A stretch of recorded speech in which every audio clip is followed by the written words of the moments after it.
이준석 지지자들은 이 당과 저 당, 그리고 이 당과 저 당의 지지자들까지도 좀 군이기 때문에 나는 조금 더 특별하고 깨끗하다, 이런 느낌을 갖는 사람들이 그쪽으로 많이 흘러간다. 그런데 여기서 갑자기 뭐 본인이 고발과 폭로의 목적이 있다 한들 대선 토론이라는 자리에서 그런 얘기를 꺼내는 순간 실망해서 떨어져 나간 표심들이 꽤 될 것이다. 그 한두 명의 유권자라도 나를 민망해서 못 찍겠다라는 말이 나오게 하면 안 될 그런 상황이었단 말이야. 그러네. 무슨 말씀인지 알겠어요. 양 후보, 양당 거대 양당 후보다 너무 창피해. 나 좀 덜 창피한 사람 뽑을래 라고 했는데 네, 더 창피해.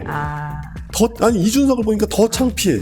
이러면 이 사람들은 선거를 포기하거나 아니면은 불안 심리 때문에 그냥 모르겠다, 일단은 국힘 찍자. 아니면 민주당에서 넘어온 사람도 지금은 이재명이지 뭐 이렇게 돌아갈 수도 있는 거잖아요.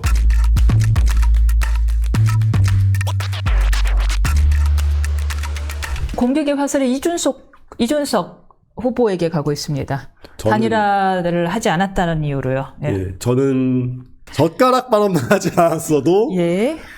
10%를 넘겼다고 장담은 못하겠지만 지금보다 많이 받았을걸요. 그러니까 나를 사람들이 왜 좋아하는가를 정치인이 정확하게 알아야 될 필요가 있는데, 나를 좋아하는 이유가 뭐냐라고 했을 때 어떤 분이 제가 최근에 대화할 때 정확하게 얘기를 한 게 있었는데, 이준석 지지자들은 좀 내가 남다르다, 내가 조금 더 이 당도 저 당도 이렇게 이 당과 저 당, 그리고 이 당과 저 당의 지지자들까지도 좀 군이기 때문에 나는 조금 더 특별하고 깨끗하다, 이런 느낌을 갖는 사람들이 그쪽으로 많이 흘러간다. 개혁신당 쪽으로 많이 흘러가는 거다, 지지자로.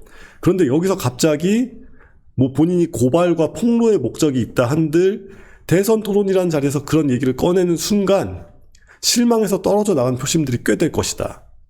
근데 저는 그게 맞다고 보거든요. 그러니까 나갔다 보시는군요. 예.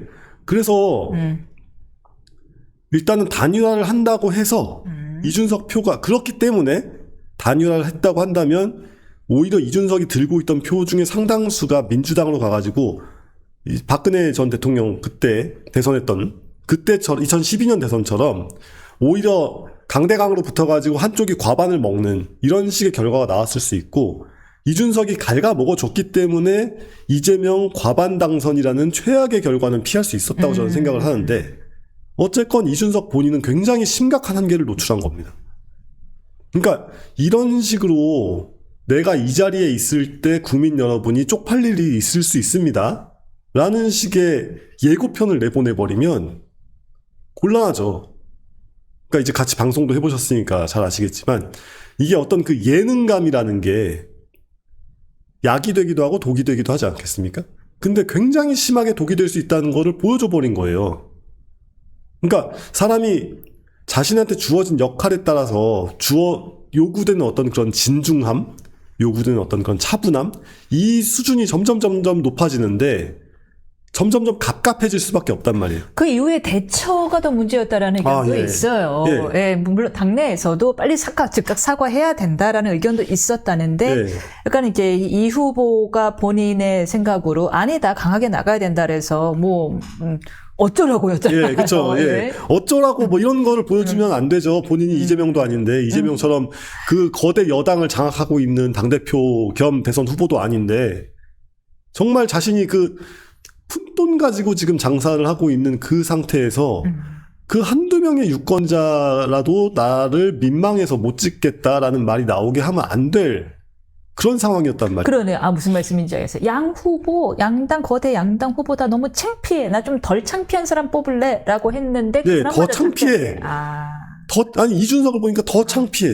이러면 이 사람들은 선거를 포기하거나 아니면은 불안 심리 때문에 그냥 모르겠다, 일단은 국힘 찍자 라고 갈 수도 있는 거고, 아니면 민주당에서 넘어온 사람도 이게 역시 뭐 그래도 그냥 지금은 이재명이지 뭐 이렇게 돌아갈 수도 있는 거잖아요. 그러니까 나한테 왔다는 지지율이 얼마나 튼튼한 지지율인가, 그리고 그 지지율에 이 사람들이 기대하는 바가 무엇인가에 대한 인식이 정확하게 있어야 되는데 그런 게 없으면 곤란하죠. 게다가 말씀하신 것처럼 잘못된 선택, 잘못된 의사결정을 했는데 그것을 수습해 나가는 과정도 굉장히 좀 매끄럽지 못했고요. 그래서 사과해야겠다고 보시는 거예요? 사과했어야죠. 당연히 사과했어야죠. 오히려 말하기 전에 사과하고 그 말하고 그 말 한 다음에 또 사과하고 했어도 용납되기 어려운 종류의 발언이긴 하잖아요.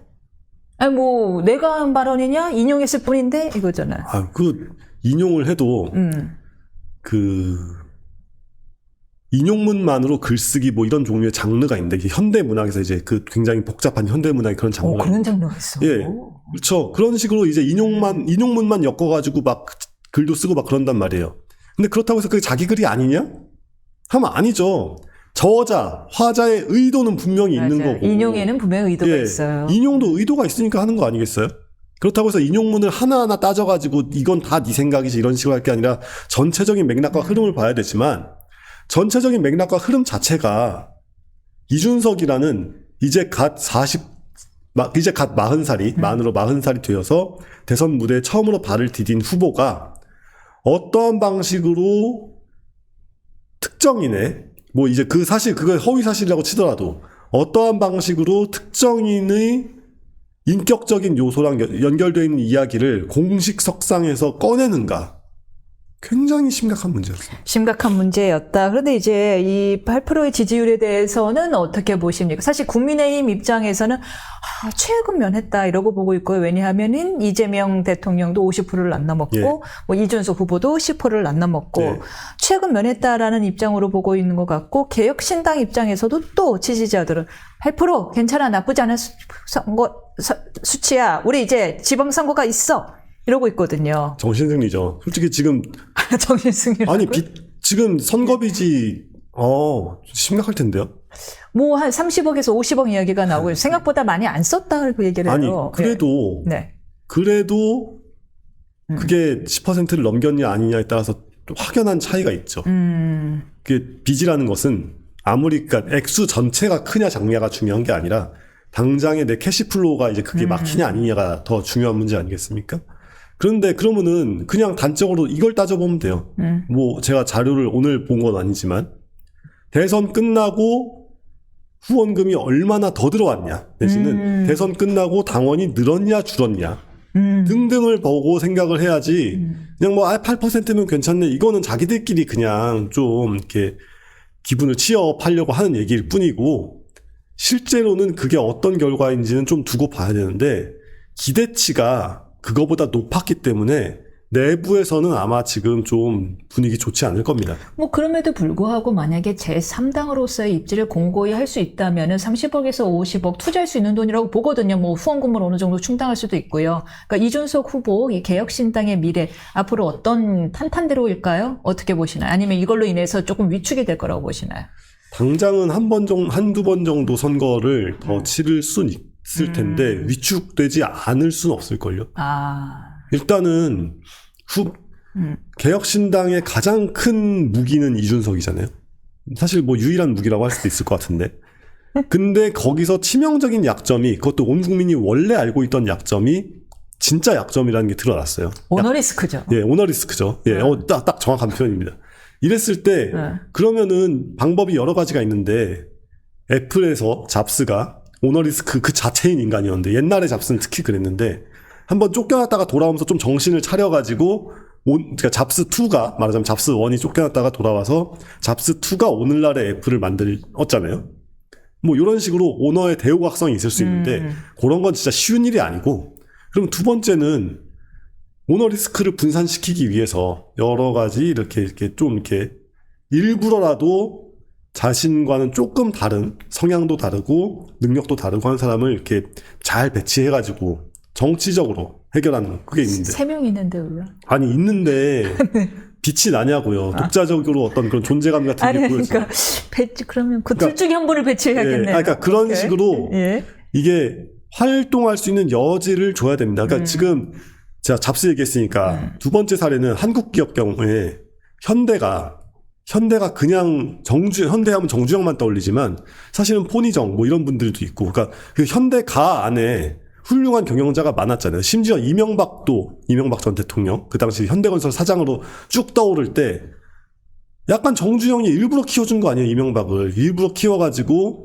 뭐 그 당시 이제 내부에 역학관계가 있었겠죠. 근데 어쨌건 똘똘한데, 일 잘하는데, 야심이 넘치는데, 얘를 키워주면은 사원들의 사기가 완전히 올라갈 것이다. 완전, 평사원부터 시작해가지고 사장까지 올라가는 이거를 내가 만들어주겠다라는 의식적이건 무의식적이건 계산을 해서 내가 더 큰 사람이 되기 위해서 내 밑에 큰 놈들을 키워주는 이런 그 그릇 큰 정치를 할 수 있냐 없냐의 관건인데 그릇의 이제 크기가 관건이네요. 할 수 있을까요?